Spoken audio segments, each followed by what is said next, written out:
First of all, my name is Daryl Talley, formerly of the Buffalo Bills, the Atlanta Falcons, and the Minnesota Vikings. I'm here at the Retired Players Union. What do you call it?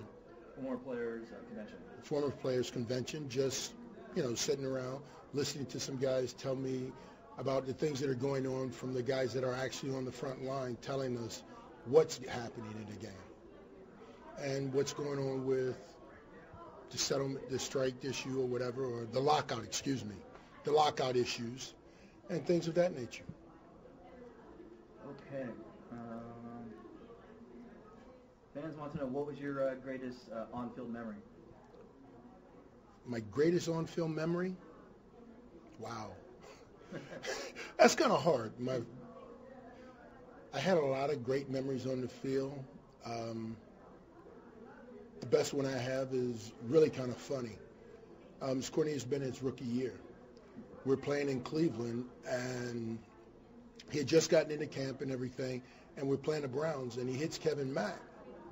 He gets up off the ground. He goes, I'm blind, I can't see. I looked at him. He had hit Kevin Mack so hard, the two of them had a collision. It was so hard that his eyelids were turned inside out.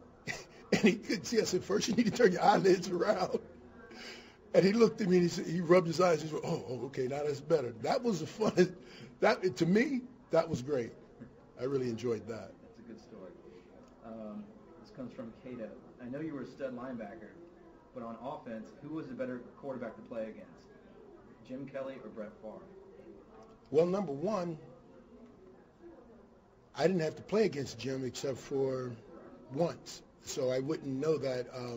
Brett Favre was a true competitor. I mean, here's a guy that would stick his face in the briar bush. He would get hit, and he would get up slinging it. And, he'd tell you, okay, man, good hit, all right. He'd go back to the huddle, and he'd figure out a way to beat you the next play. So I'd actually say playing against Brett was better because I only played against Jim once, and I knew where he was going, and it was really kind of a chess match there. What is your advice for the current players during this tough time of a lockout? Unity. I mean, sticking together, knowing what your fellow teammates are doing. How would you say?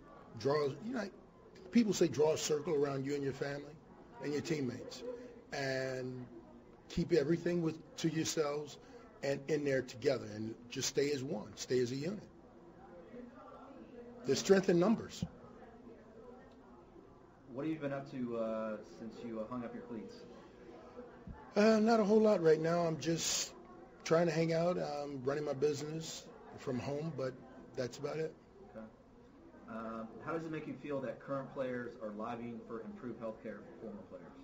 Well, it's great. I mean, they see what's coming down the road. They're looking at us, and it's almost like looking in a mirror, being able to see what your body's going to look like, what you're going to feel like. They're hearing the things that are going on in our lives and that are happening to us right now. So they're trying to prevent it from happening to them or making it an easier transition for themselves. Have you had a chance to speak to any of the current players in the past few weeks, past few months? Obviously, probably talking about the whole labor dispute. Actually, no, I haven't. Okay. Who are some of your former teammates that you still talk to nowadays? My former teammates, ours was like one big family, so we talk to each other all the time. Everybody wants who? I talked to Cornelius, I talked to Thurman, I've talked to Jim, talked to Bruce, talked to Andre, I've talked to Ken. It's just we talk to each other because we all did something for a long period of time. We were stuck in a locker room together, so it wasn't as if we were enemies. We all became a family. We became one huge group, and we brought our extended family into it. Everybody. That's what made our organization so great at that time. As a fan, watching you play, you seem like you were definitely one of the leaders, kind of an inspirational, motivational guy, but obviously through your actions on the field. Can you talk about being a leader during your playing days? Well, my thing is this. You can't ask somebody to do something if you're not willing to do it yourself. And I wouldn't ask you to do something if I wasn't willing to do it. And I always wanted my teammates to know I had their back no matter what it was they did, where they went, or whenever it came about. Whatever they needed me to do, I was going to be there for them because that's what a family member does. They're always there to pick you up when you're down, and when you're high, they're there to keep you up. The NFL recently made some changes to the special teams rules. Did you catch any of those? One of them being they moved the kickoff up 5 yards. They moved it up 5 yards, and they sort of separated the wedge, which I don't really see that being, in my opinion, I don't see that being that big of a deal.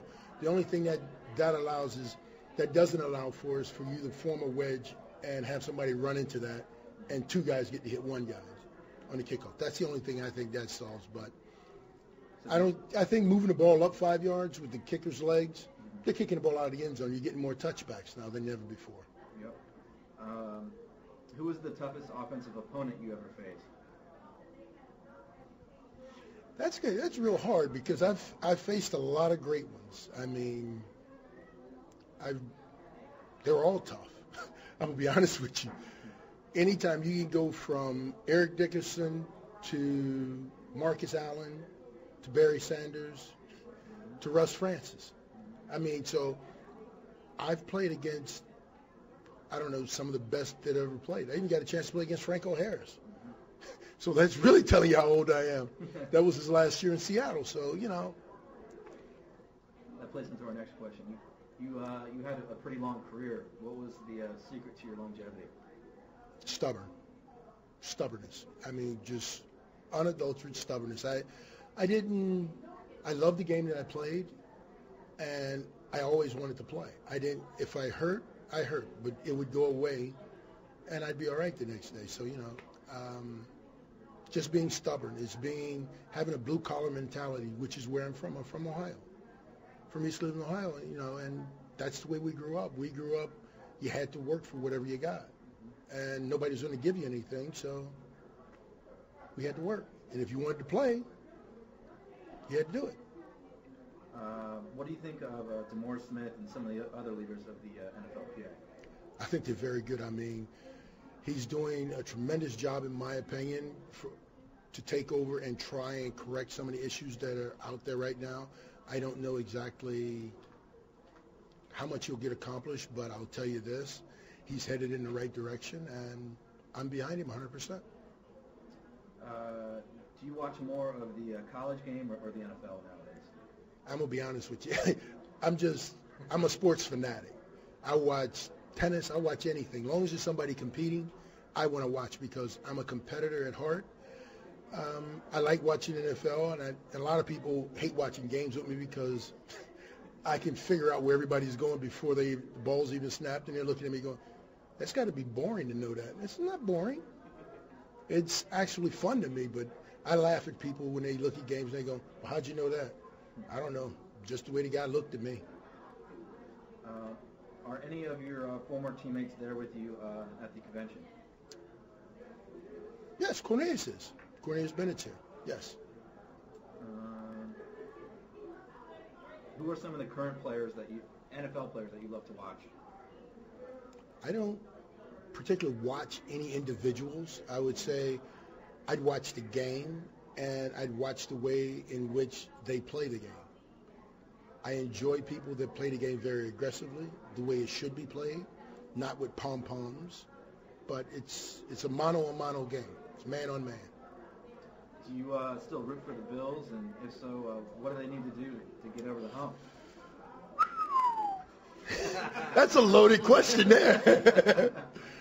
You know, I think the Bills, they made great strides this year.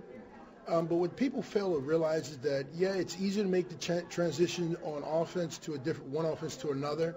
It's harder to make a transition on defense from one to another. I mean, they're taking basically guys that were playing, they drafted to play in a 4-3 scheme and trying to get them to play in a 3-4 scheme, which differs a lot. You know, for a lot of guys, you have to have different types of talents to play in to do two different defenses. But you can make a 3-4 defense play a 4-3, but it's hard to get a 4-3 defense to play a 3-4 because you just don't have the athletes to do that. Do you think your career would have been shortened if you had to play an 18-game regular season? Well, let's put it this way: my career wouldn't have been shortened, no, because I missed one game. No, mine wouldn't have been. But I know there's a lot of guys. I don't think you got 800 guys that can play 16 games. I mean, so moving it to 18 games would be a bit of a reach because not very many guys can sustain themselves through 16. So how are you going to jump to 18? I mean, yeah, they say do away with a preseason game, but you need the preseason games to evaluate your talent. Yeah, you don't want to play your older guys, but you need to evaluate your younger guys. And you're going to need that time for them to get the systems down, to know where they're going, to understand what's going on in the game. I think you already asked this, but already answered this, but what advice do you have for the current guys that could be locked out for a while now? My solidarity. Solidarity is what I went through 2 of them. I understand. You know, I've started picket lines. I've done the whole thing. So, you know, I think staying together gets you things. I mean, because let's put it this way. If we don't stand up for what you believe in, then what good are you? I mean, you just become a slave to whatever. So, you know, you have to stand up for your rights, and you have to stand up for things that are not going to – you have to stand up for things that are going to help make the game better. And you know what that's just what my old man told me. He says, look, son, you need to leave the game better than it was before you got there. And if these guys can do that, then it'll be a much better place for the guys to go on to come after them to play. All right, just maybe a closing message for the Daryl Talley fans and NFL fans out there. Keep voting and keep hope alive. I just think that thank you guys for voting for me this past year for the Fans' Choice for the Hall of Fame, and hopefully one day I get in. So, and I'd like to have all you there.